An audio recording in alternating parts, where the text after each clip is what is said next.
Galaw. Huli ka. Huli ka ngayon sa amin. Galaw ng masama.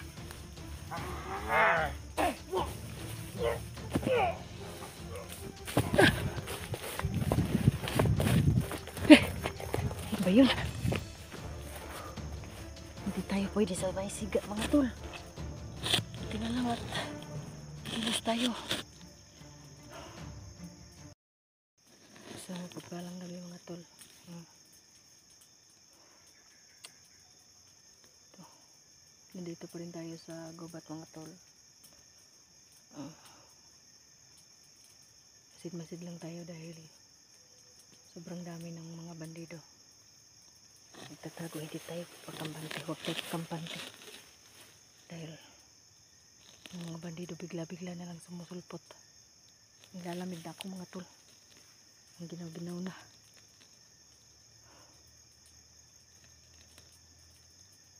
Siguro kung ano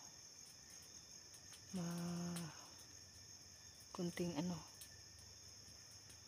tahimik na, pupunta tayo dun sa may siga kasi nilalamig ako. Mabuti dun sa may siga na iinit yung natin, mawawala yung lamig natin.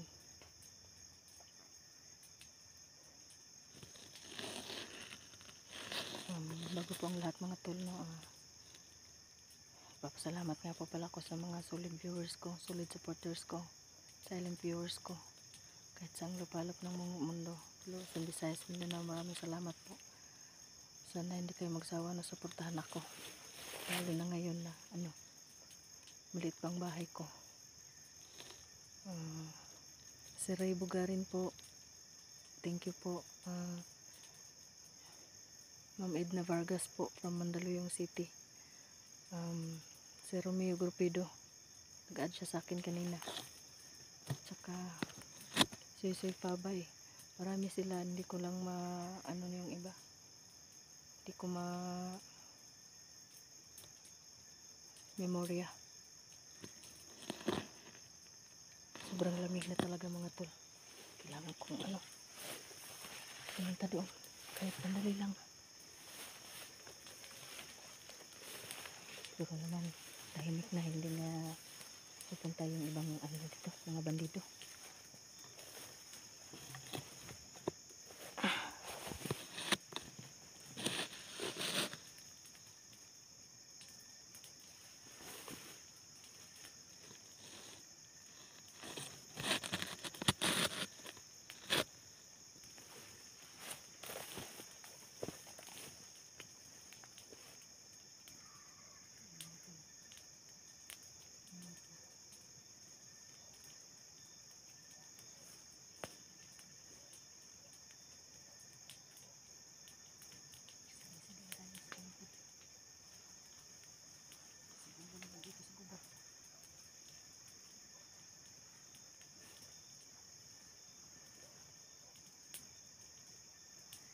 Yung pagkampante natin, hindi natin alam.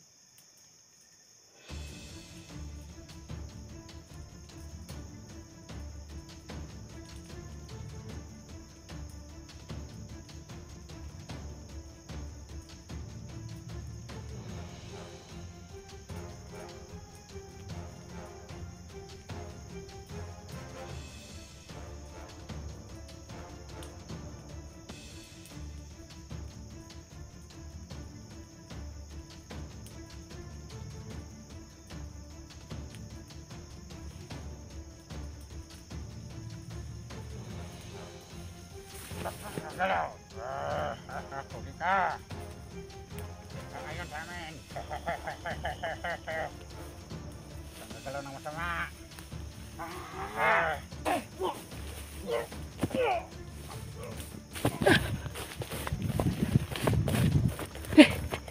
Ano ba yun?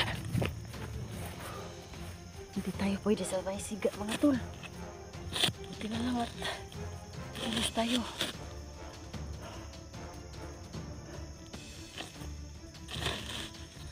Hindi tayo pwede kapakampante mga tol. Baka masundan tayo ng mga bandido. Buti na lang at na natin yung Gamit natin yung ano natin, orasyon natin.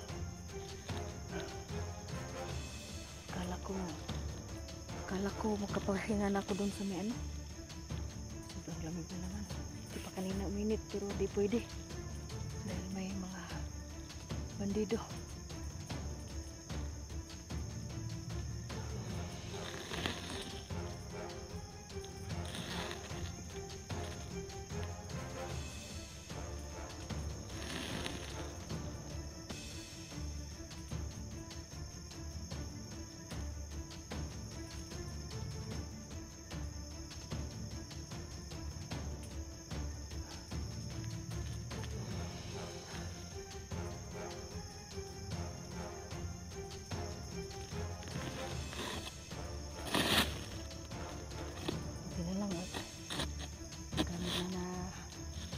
Gamit natin agad yung orasyon natin. Hindi lagot tayo. Hindi na pumapahamak doon.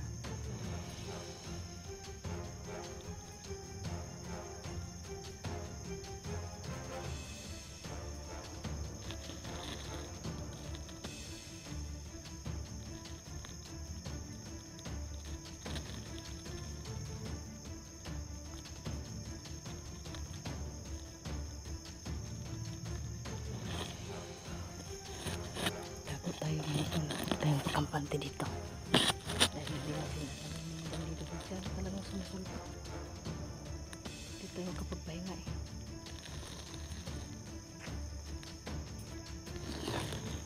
Yung akala mong makapagpahinga ka, hindi pa pala dahil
marating.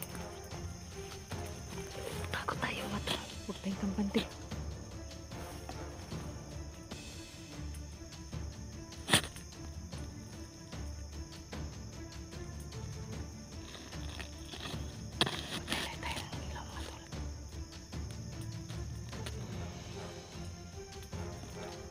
Ay mga bangday! Huwag ako Commander Angel!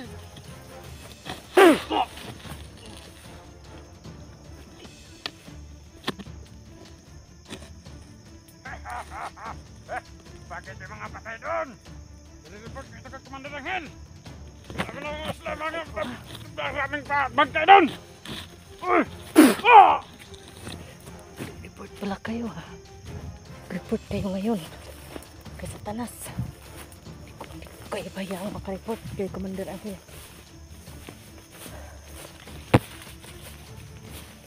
Hayaang makakareport kayo kay Commander. Makakarating kayo kay Commander Angel. Okay. Baka pag nalaman ni Commander Angel, magpadala siya ng maraming tauhan dito, mga baliporis niya.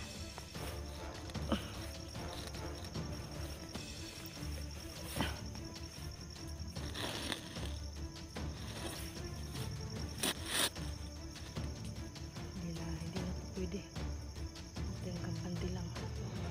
Sigla-siglang tayo, hindi tayo pwede magpahinga. Buti na lang nalalaman na mayroong vlogger dito. May vlogger pang naiwan dito. Hindi tayo patatahimikin ng mga bandido na to. Lalo na magre-report sila kay Commander Angel.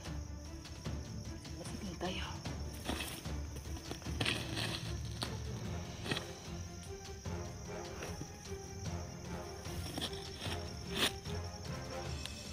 Tayo pwedeng gala-gala. Tatago lang tayo.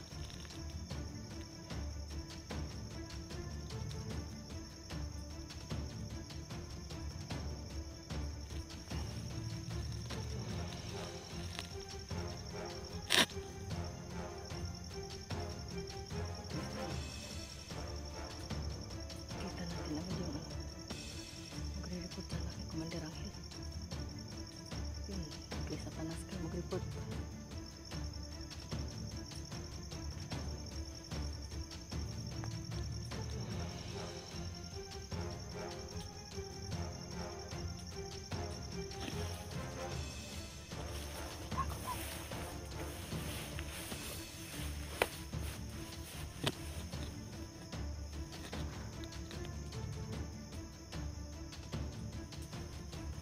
Wala pa naman ako nakikita sa ano. Wala pang bandido.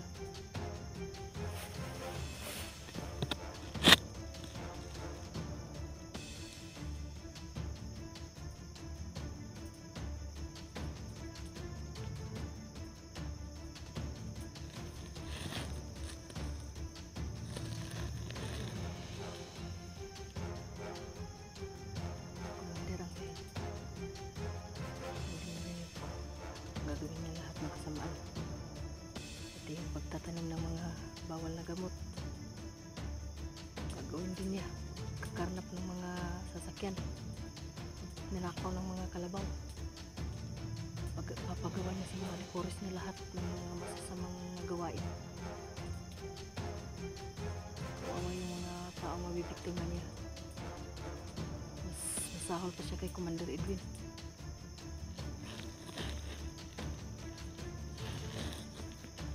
Ito na lang at maligtas na natin si Commander Edwin. Kung hindi, dalawa silang maghasik ng gabi.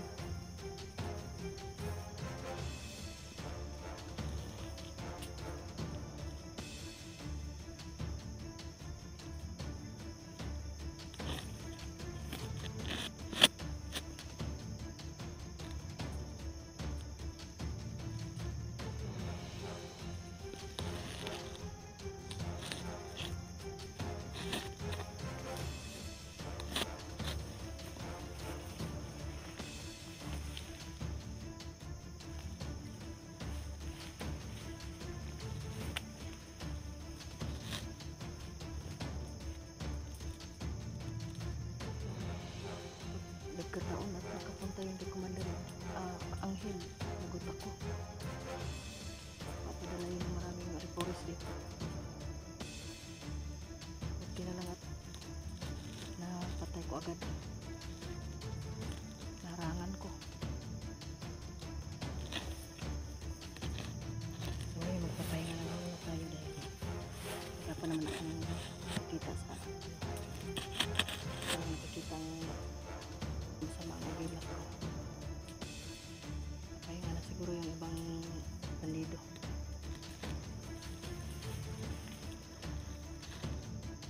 May mga motor na naman. Baka may bagong recruit ng mga bandido.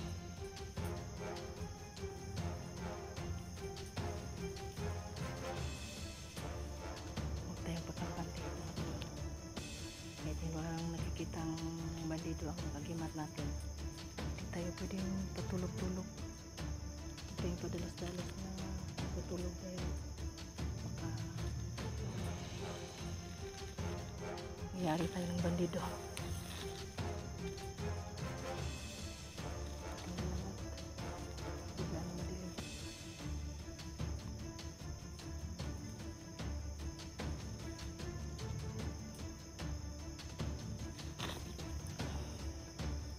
Tingnan naman at may buwan.